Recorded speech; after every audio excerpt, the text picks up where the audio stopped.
प्रणाली, तुझे आई वडील लहानपणीच वारले आणि तू हा जीवन अनाथ म्हणून जगली, तर तुला त्यामध्ये काहीतरी आपल्या जीवनामध्ये आई वडील हे किती महत्वाचे असतात हे तुझ्यापेक्षा कोणीच समजू शकत नाही. आणि तू ह्या बाळाला लहानपणीच सोडले तर तुझ्यासारखंच हा एक अनाथ जीवन जगेल. तुला असं वाटतं का की तुझी पण मुलगी असंच जीवन जगायला हवं? प्रणाली, तू माझं ऐक आणि तू स्वतःच्या मुलीसाठी तू मंगेशकडे परत जा आणि त्यासोबतच तू राहा.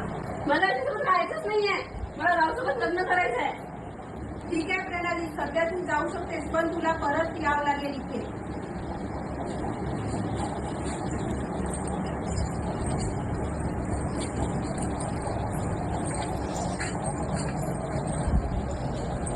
मंगेश, तू खूप साधा आहेस म्हणून मला तुला काहीतरी सांगायचं आहे.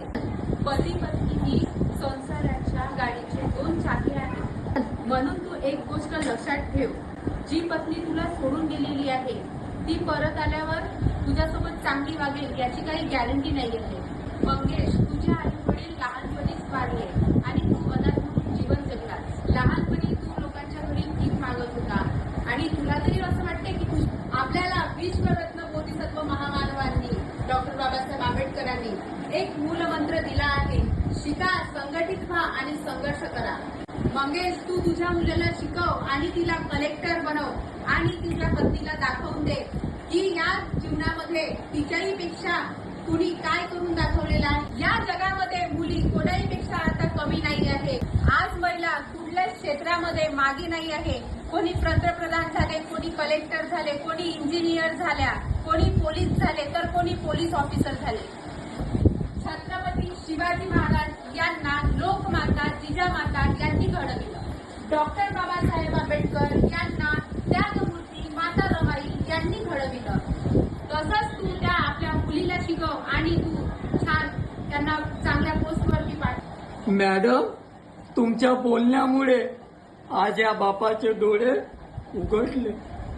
माझ्या मुलीला जी सोडून गेले तिच्यामुळे मी माझे जीवन बर्बाद करून नाही घेणार. माझे तर आई वडील लहानपणीच वारले, अनाथ म्हणून जीवन जगलो. अनाथाच्या जीवनाची काय व्यथा असते हे मला माहिती आहे.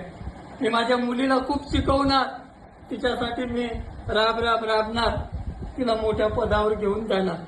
आतापर्यंत या जगाला सांगितलं की आई आपल्या मुलांना खूप जीव लावते, आई आपल्या मुलांसाठी काही करू शकते. पण आज मॅडम, मी या संपूर्ण जगाला सांगू इच्छितो की या मंगेश नाईक सुद्धा आपल्या मुलांसाठी आई बनू शकते.